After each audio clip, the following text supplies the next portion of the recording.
Welcome back, everybody. Welcome to Next Level Sports. I'm your host, Ant-Man Z, as always, with my main man, Crash Nash. We're happy to be back, guys. Haven't seen you in a while, but we're happy to be back, and we're happy to have you back. And tonight, we're back with a very special treat because you're going to get more than us. You're going to get more than us tonight. Although, hopefully, we entertain you to some degree. We do have a little bit of sports knowledge. We helped you guys last year during the college football playoff championships. Crash helped himself to quite a bit of cash after that. And here's our guest now. So I'm going to bring him onto the stage. You guys are in for a treat. Here we go.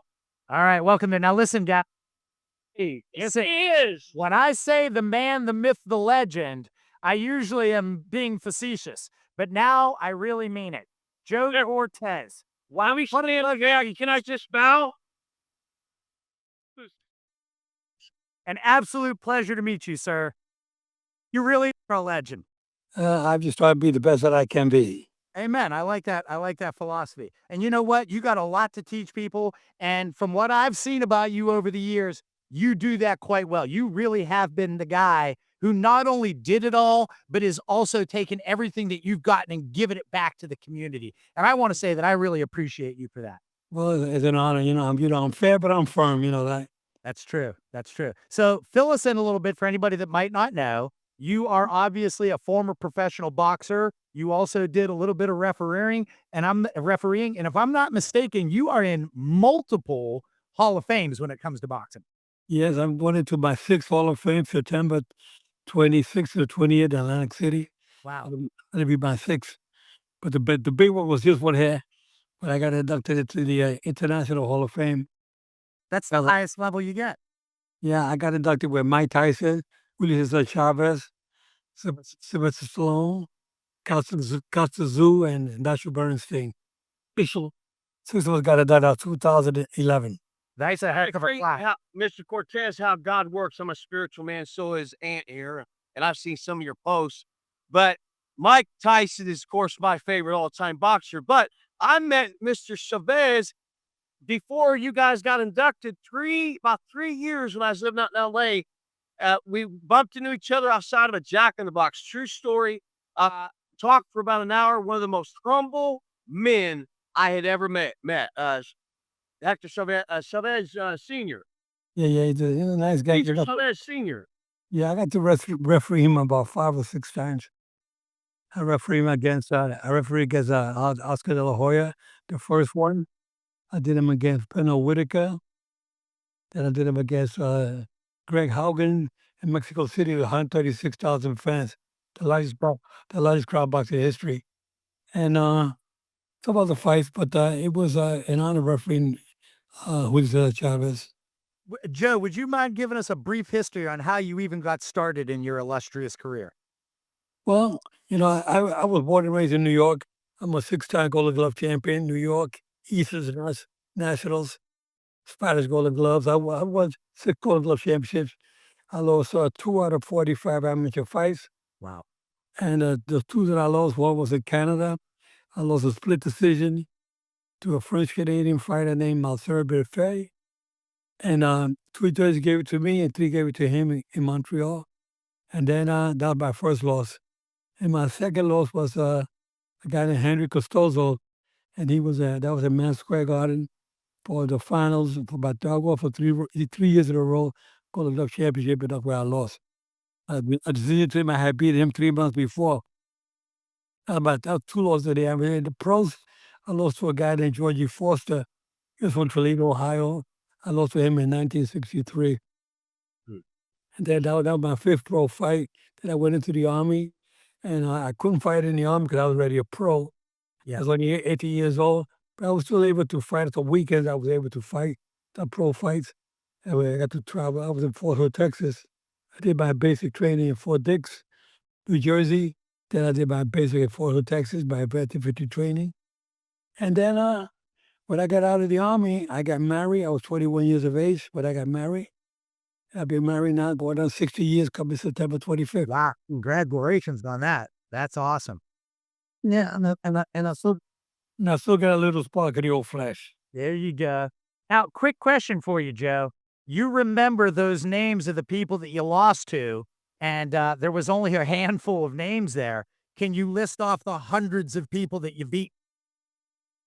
Well, there was nobody big named. I mean, I beat Angelo Soto for the Open Championship, New York Open Championship in Madison Square Garden. My brother Mike was one of the original Golden Boys in 1960, in 1963. They call him Mike Golden Boy because there was Sammy Davis was a singer, but he had a Broadway play going on called Golden Boy. And at the same time, my brother was fighting pro. So my brother picked up that name Golden Boy. My brother, he's coming to the ring with a golden robe, gold trunk, gold shoes. And he had about 30 some odd pro fights. And he didn't do too good at the end, so he retired. But him and I won the New York Golden Glove Championships in 1960 and 1961. Yeah. And then uh, it was the name of Pablo Acevedo was my first opponent when I won my first Golden Glove Championship, novice division. I was 112-pounder flyweight. Oh, wow. Yeah, and then when I lost in 1962 was against Henry Costoso, which was like I said was my second loss in the amateurs. And I did okay in the amateur. I never got dropped. Never hit the canvas my whole career. Professional, all amateur. That's Well, impressive. And I was somebody asking me the other day last week, Joe, did you ever get hurt while fighting? I can tell you one thing. The only time I felt any pain was when I was sparring with my brother Mike. Hit me with a body shot, and I was about 60 years old. I was 16, and I felt that pain to the body, he knew I got bad. We were sparring. We were just sparring, but that was the only time I felt any pain from a punch. I never got hurt in my whole career. That's awesome. And you still remember that punch to this day, though. That's interesting. Cortez, as a person that God rest his soul, my dad was a Golden Gloves boxer. That's kind of, I actually took a left instead of right. So it was in Grand Correctional Center when I started my amateur career by a guy named Mongoose, which Mongoose ended up training, which is not uncommon as we know in boxing. Okay, in this world, a lot of tough guys, come out of that system sometimes. It happens. Bernard Hopkins did it. But anyways, so I'm a boxing lover. All right. I got love for it. And then of course I worked down in Tampa at Legends boxing club down there. That's when I begin to meet like Christopher Macho Camacho's son. My boss was a 3-time world champion. Ariella Francisco. I don't know, you may have heard him even. It's kind of a Tidris. But and then that's when I met the Tarvers. I guess what I'm trying to say is that's when I started getting like around, you start mingling with people, you start rubbing shoulders with people. So I got a few questions, I guess, if you don't mind. I knew it was coming, right? So I got a theory. I don't know because I've done some MMA and some boxing myself. I believe that Mike Tyson's uppercut was more powerful than George Foreman's overhand right. Is that true? Was that a fair assessment, or what would you say? Well, I've been in a fight where both of those fighters where they both used those punches you're talking about. Mike Tyson with the uppercut. He hit Marvis Frazier with a devastating uppercut, and in the first round, first minute of the first round, when I stopped, he hit it with such a hard uppercut that I didn't even finish the count. I just stopped the fight before. And then, Mike Tyson used that uppercut. He used to be real good when he fought Trevor Burbick. He hit him with a good uppercut inside. And he used that against also what I did him against. You see the background there, Mike Tyson against Larry Holmes. I did that fight. Same thing with Larry Holmes. He hit him with a uppercut, but he hurt him, and then he hit him with a good right hand punch. But I tell you that Mike Tyson was a devastating puncher with the uppercut, really, really hard. And who was the other one you said? Hey, God rest his soul. We just lost Big George. Yeah, Big George. Yeah, I got to referee George 4 times. He passed away about 3-4 months ago. And I refereed him against Jerry Cooney. And that lasted 2 rounds. I did him against Michael Moore when he became heavyweight champion at the age of 45. I did him against Jerry Coetzee up in Reno, and I stopped. I think it was in the 6th, 7th round. And As your next boxer, I want to hit you with maybe a tough question. Out of, I think it was over you, if I'm not mistaken, over 150 championship fights you have refed. Am I correct? Over? Oh, wait, they tell me that it was 176 chips, world championship fight, and I'm talking. And I'm talking. He needs to update their information then. And I'm talking about the fourth entity body, the major ones. You know, like the IBF, WBO, WBC, and WBC, WBA, WBO, and IBF. Those four entity bodies are the ones that I count. I don't count the other ones like the IBU and the IBO and all the other alphabet groups. I don't count those. I was going to say, when you've done so many that the little ones don't even count anymore. I don't count them because there's so many fantasy groups.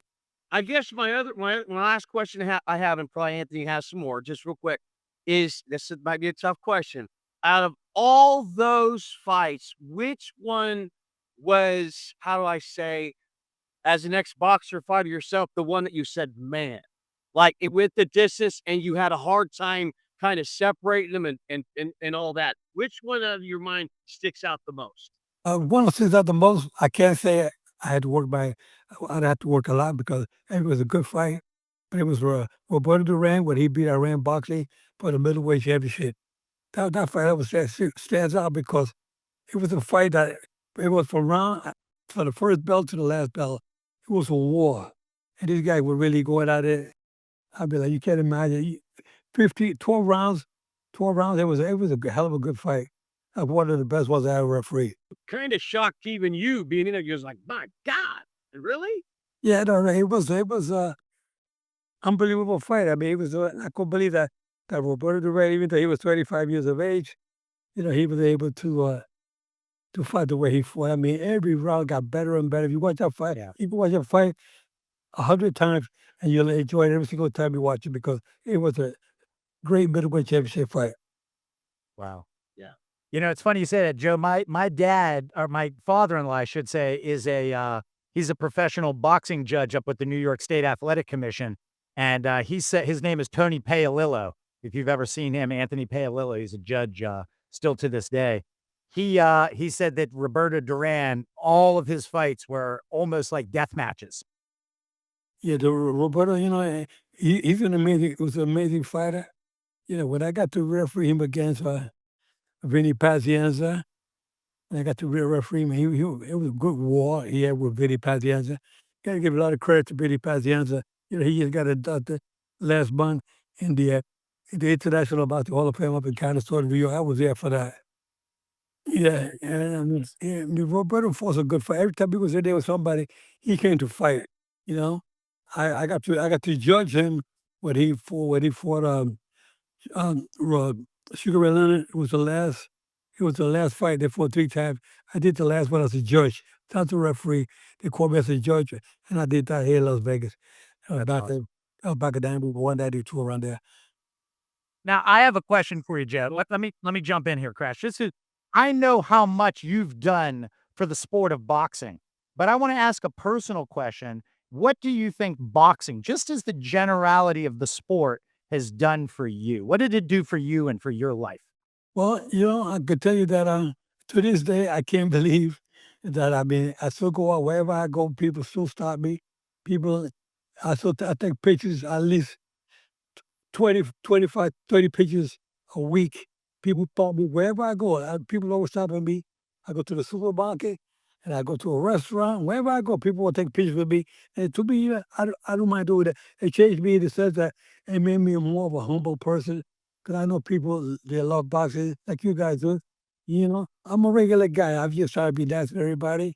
I love being around people. I love helping kids out. And I love talking to the seniors. A lot of the seniors, they all Joe, I remember you. When I was young, I was watching you all the time on TV. They can't believe I'm meeting you in person. And to me, that made me feel It makes me more humble knowing that people still care for me today. I did. I think even more so now than when I was active. That's awesome. That is awesome. Absolutely. I got another 12 question for you, Mr. Cortez. So with MMA and UFC making a big jolt and coming forth and everything, it seemed like boxing was taking a back seat. You were in the golden era of boxing, but with Pacquiao coming back and everything, do you see boxing possibly coming back again like it was at one time? Well, it's coming back. I mean, it's more of a business now. There's so much money in boxing compared to the day when Ali was fighting uh, Joe Frazier. This guy only making a couple of $1,000, Right. couple of $1 million. I'm sorry, a couple of $1 million, and now they're making 20, 30, 40, $50 million a fight. It's more because social media. We have the luxury of social media. You're able to pick up so much of the what's going on around the world. I mean, people are more fans now in boxing, but it's all because of social media. Thank God the social media has picked up on it. Like we're doing that. We could do this when we're doing right now. Interview, we could do this 30, 40 years ago. So, Right. so boxing is coming back in a sense, with MMA, you got to give a lot of credit to Dana White for what he's doing with MMA. He really brought the sport up. Mark Grant is one of his executives. Yeah, Mark Grant used to be the executive director of the Madison Athletic Commission when I first moved to Vegas in 1992. And you can see that they do good. MMA has brought a lot of fans to their sport, and a lot of them are coming into boxing. Like I can tell you, that was the name the uh, the kid from Ireland, the Oh, Conor McGregor. Yeah, McGregor. Yep.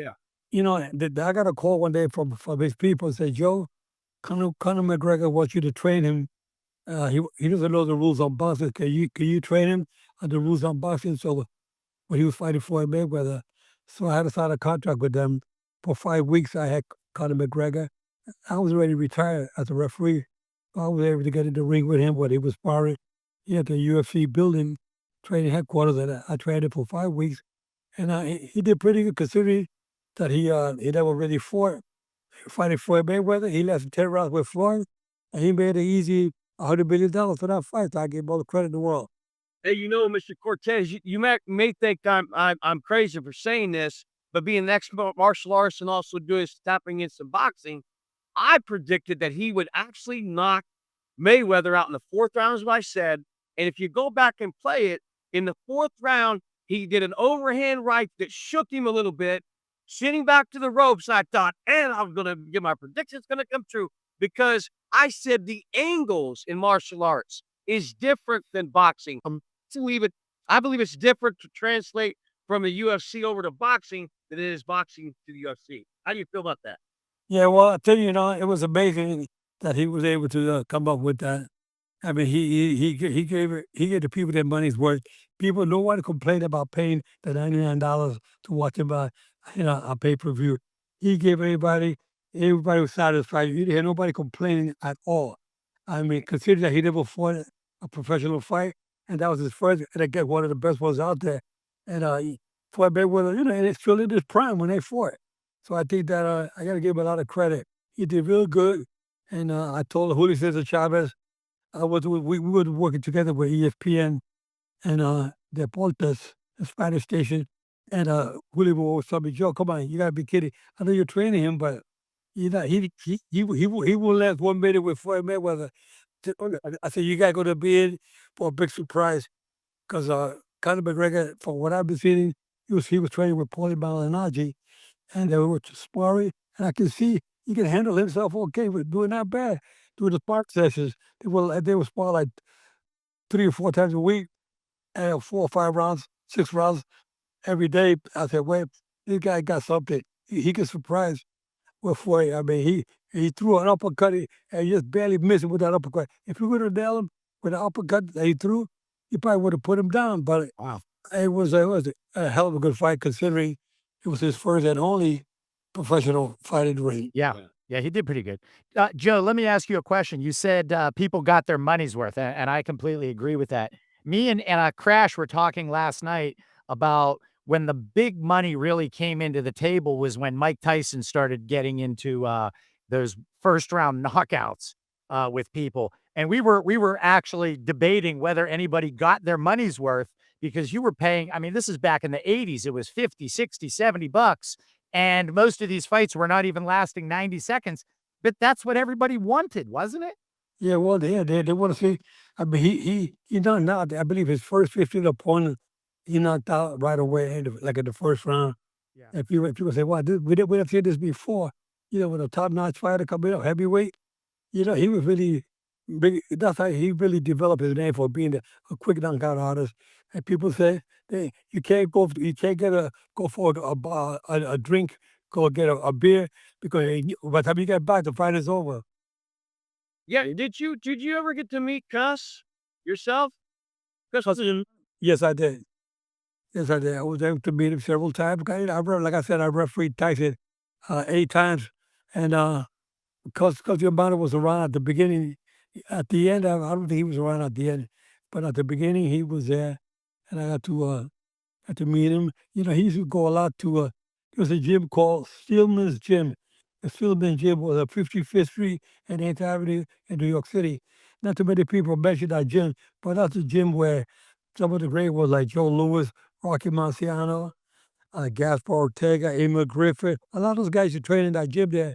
And, there was, I mean, boxing today it's not like it was in the old days, but it's been a great sport.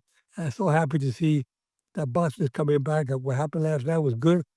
Manny Pacquiao, you got a draw with Mario Barrios. Yep. And I understand it was a close fight. One judge gave, two judges gave it a draw, and one gave it to Barrios by wide margin. But I mean, he's 46 years of age, Manny Pacquiao. He still showed that he has something left.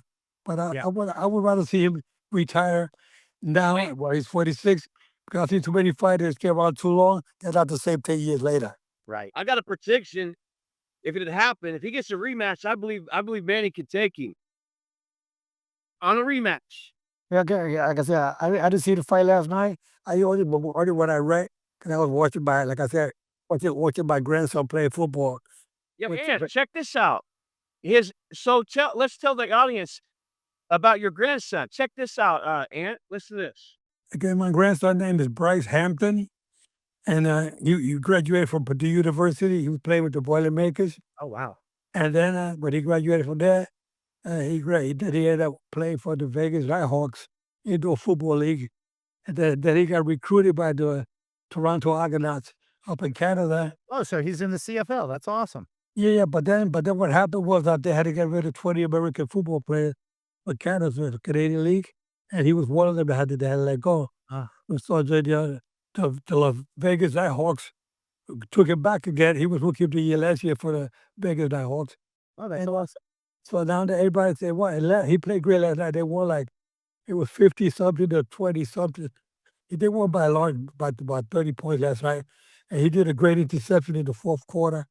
He looked good. I mean, and last year when he got voted rookie of the year with the indoor football league was because the interception. He led the league in interceptions. He's a defense back for the Las Vegas Nighthawks. He's a real decent player. He has a career. I'm glad he didn't go into boxing. Because boxing is really the hurt business. But then again, last night I was sitting there in the front row there. Man, these guys, when they come running, they hit the side of that wall there, man. They were hitting it hard. I said, wow, how blows you got to take it there? I don't know if I'd rather do this or I'd rather be a fighter. Now, you said he plays for the Vegas Nighthawks, right? Correct. That indoor football league is really starting to grow, isn't it? They started to grow really. Yeah, man, it was a great game last night. They played against Arizona. And it was a good game. Like I said, they were leading like 30 to 7, and I think at the halftime, and they ended up winning like 50 something to 20 something in the end. The game was over. It was a good game. That's always fun to watch. Yeah. That's good. Say, We Joe, should have him on the show, Ant. yeah, we would love to have him on too one time. Love to talk to him. I got another question for you, Joe. You mentioned, I'm curious what your day-to-day life is like now. You're retired completely, correct? Yes, I retired as a referee. Yeah, I say that with my talk show. I have a Joe Cortez show. called the Joe Cortez Show every Friday on YouTube channel. And we're going to link everybody to that down below so that they can follow you there. Yeah, I do that every Friday. I've been doing it for about the last 6 years. And you do a lot of posing with fans, you said. The fans put a lot of pictures, a lot of pictures of me with the fans on Facebook. I say, oh, wow, look at that. They put that up, or they put it on Instagram, all over the place. It's an honor to meet the new fans every day, even though I've been retired today. They're still there. Yep. So, Mr. Cortez, you came in about the time, if I'm correct, did you come in before Miles Lane, or was you both taking off at the same time? Because you were both like significant. Yeah, Mills Lane was here. He was here he's from Reno in Nevada, and I was for New York. I refereed 10 years back east, and when I got recruited here in Nevada by Chuck Minka, who was the executive director, and I met him in New York City.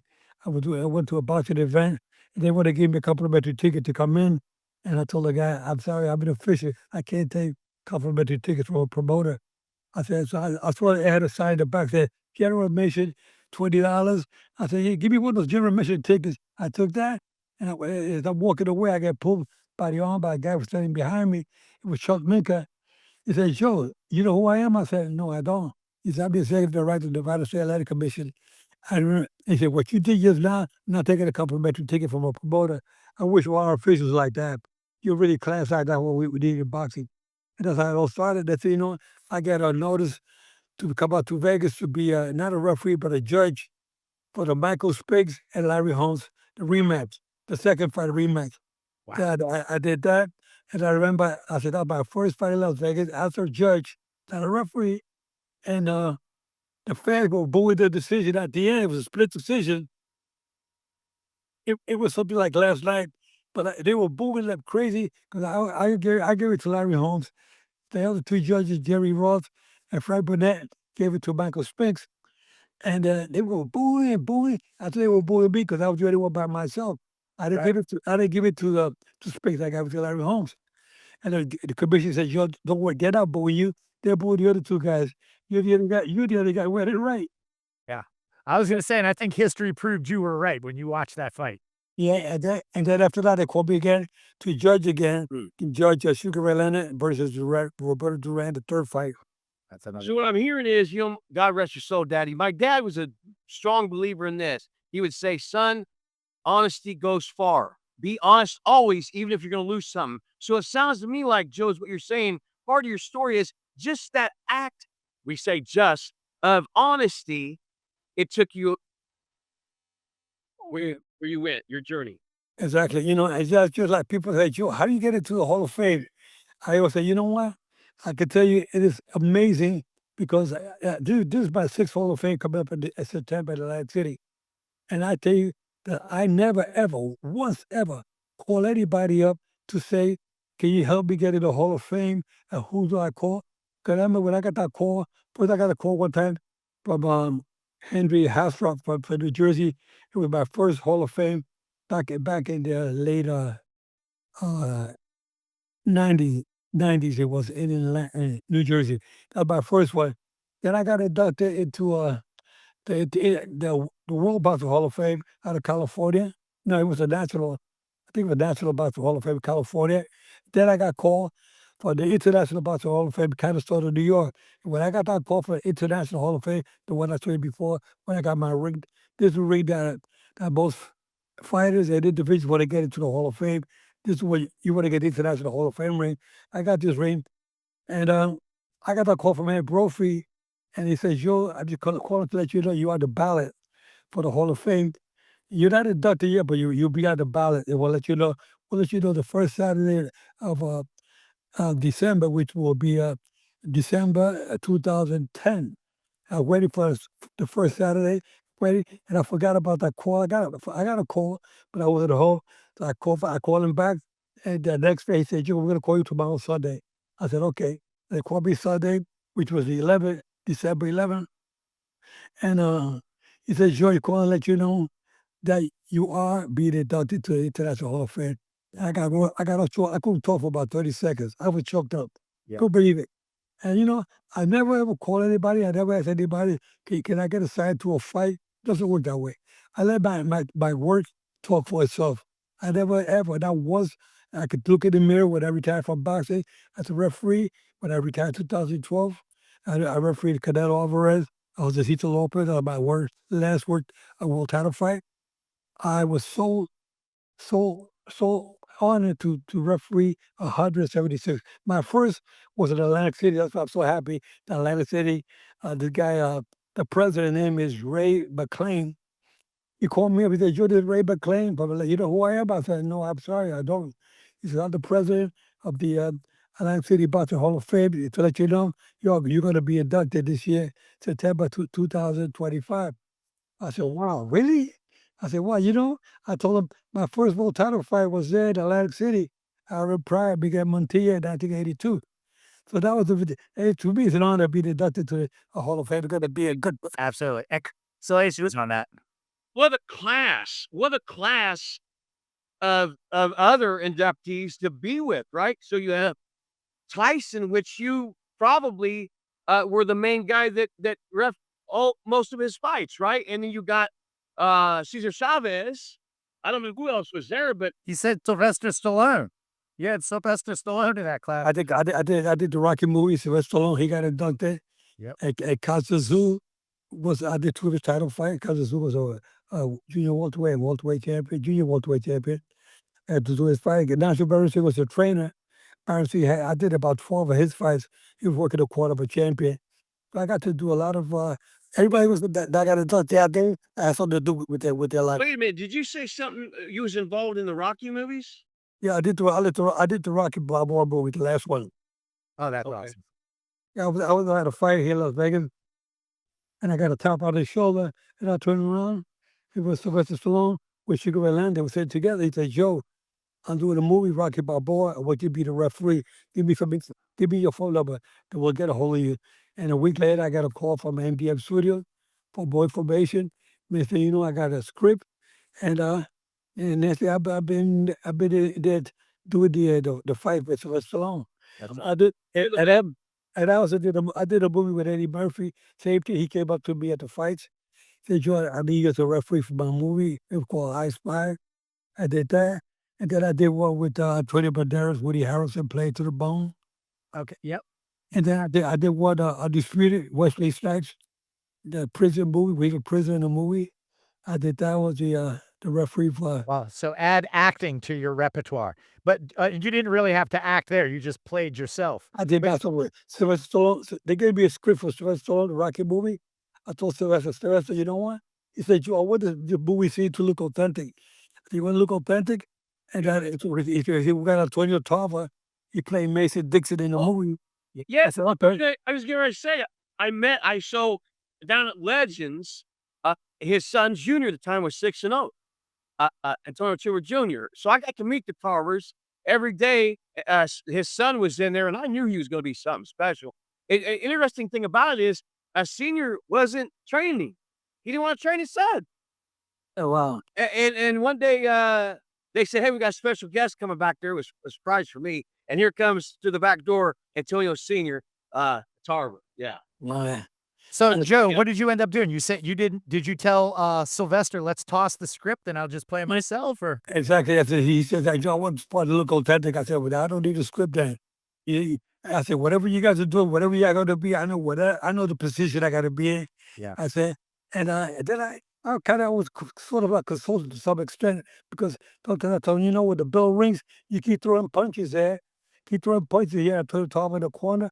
Keep throwing punches. I let the bell ring. I told him, you keep ringing the bell. And I came from behind him, Sylvester Stallone. I grabbed from behind and I pull him off.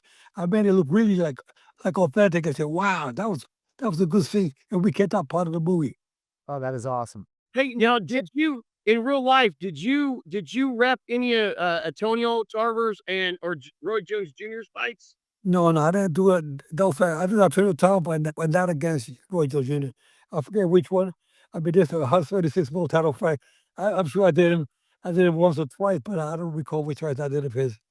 But he was one of the great ones. But I can tell you, I never refereed Roy Jones Jr.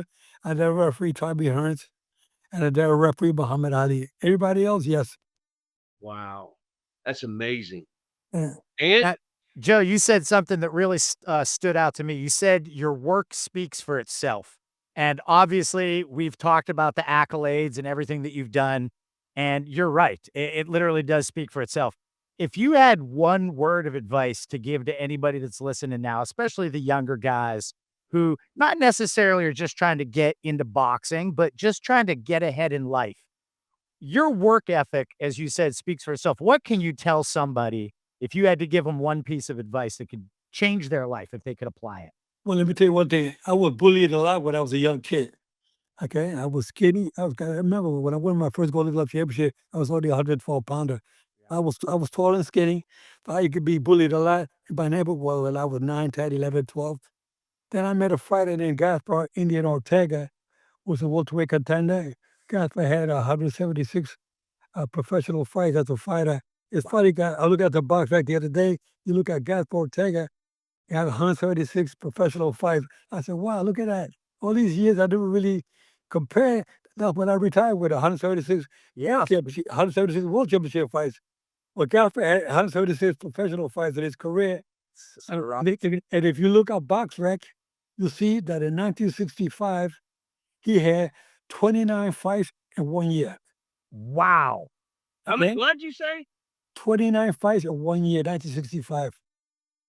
Gaspar Indian Ortega. They don't do him like that no more. He's like Cy Young of boxing. And he only got stopped twice in his whole career. One was with Sandro Mazzini in Italy, and the other one was Emil Griffith in for the welterweight championship. So he helped shape your life a little bit then. Yeah, he ended up good. He passed away 3 years ago at the age of, I think he was 84, 85. And he has a son who's a referee now named Mike Ortega, who's a referee for Connecticut. He was living in Connecticut. They came out to Vegas. He's living here in Las Vegas now. So Mike Ortega was his son. And I remember when Mike was first born, Gaspar Ortega fought that night in Hollywood. Mike Ortega was born in Hollywood, California. And Gaspar Ortega that same night fought Kid Gavilan. And it was a 10-round welterweight fight. And Gaspar beat Kid Gavilan that night, the same night that Mike Ortega was born. Wow. Yeah, but It's a coincidence, but I don't believe in coincidences. There's too many of them there. Yeah, I tell you, but like I told these young folks out there, I would say you ask me the question, what I told these young folks is believe in yourself, believe that you can do things in life. Don't let nobody stop you. Follow your dream. Yeah, don't dream, but follow it and make it happen, But stay out of drugs, out of gangs. You don't need gangs or drugs or anything, smoking and drinking. You don't need none of that. I never did none of that. I got to a gang for 1 day, and I didn't like what happened. I ran away from that.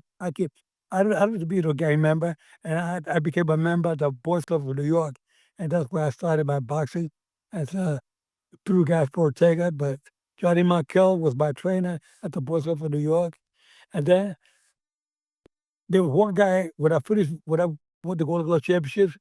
And I said all the fights I had in New York by Square Garden. One night I had to fight twice for the Eastern Golden Glove championship, twice the same night in Madison Square Garden.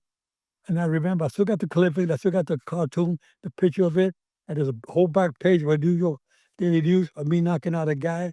But so happened that I knocked out 2 guys the same night in Madison Square Garden in 1961. How many people can say they knocked out 2 guys in Madison Square Garden? No, that is definitely a legacy. And you really are a legend, my friend. We appreciate you coming on here tonight. Now, you said that you are getting inducted into the New Jersey Atlantic City Boxing Hall of Fame. And that's September of this year, correct? September 26th to the 28th this year. Okay. 2025 in Atlantic City. It'll be my 6th induction. And again, I'm honored. I'm humbled. And I just can't believe that I'm getting inducted to my 6th Hall of Fame. Yeah, congratulations on that. You deserve every bit of it. And I know that there's going to be a lot of people that want to support you in that. Would you mind coming back on for us one more time before you do that? And we'll prep everybody that wants to send off their well wishes to you before you're inducted in. I would love to do that again with you guys. You fans, you guys want to go to Atlantic City? You're going to see a great induction. Going to be good. A lot of fans. It's going to be special. September 26th to the 28th.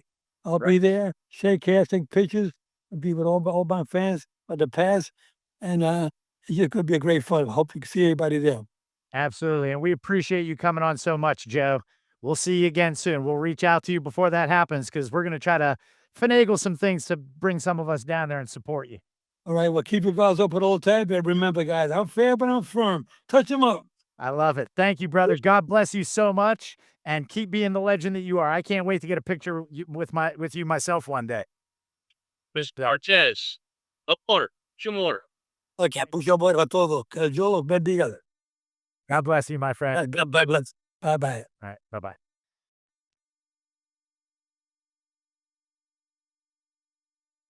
Wow, Crash, that was absolutely amazing, was it not? Yeah, it was called perfect timing, brother. You know what I mean? We've been trying to work this out for the last 2 months, and like tonight, he calls me and I'll come on around right now, and I was like, boom, perfect. God, man, it was perfect timing, bro. It really was. And for those of you that are watching, you guys got a really special treat tonight. Obviously, we won't have guests on that are that illustrious each week, but you get me and Crash, and you get a monkey that we have yet to name. So whoever wants to give him a name, we want you to throw those comments down below. Yeah, I would like to do something special. So this What do you got in mind, Crash? he's going to be like our mascot for the show. So I'd like to try to do something, whatever we can, you know, maybe get a month and then, you know what I mean, get all the names and then we pick the name and maybe do something special for the person that picks him. That sounds like a great idea. We'll figure something out, but I want you guys to start pouring into that. We appreciate every single one of you guys that came on to watch this. Joe Cortez, what a legend. As you heard, he's going to be inducted into the New Jersey, Atlantic City Boxing Hall of Fame. It'll be, if I'm not mistaken, his 7th induction into Boxing Hall of Fame. Not quite on the level of the International Boxing Hall of Fame, which he is already a member of, but he said that this one was special to him because this is where it all started for him. It's his first fight that started in Atlantic City, New Jersey. But we thank you guys for coming along. We'll catch you in the next one. God bless and stay tuned for more.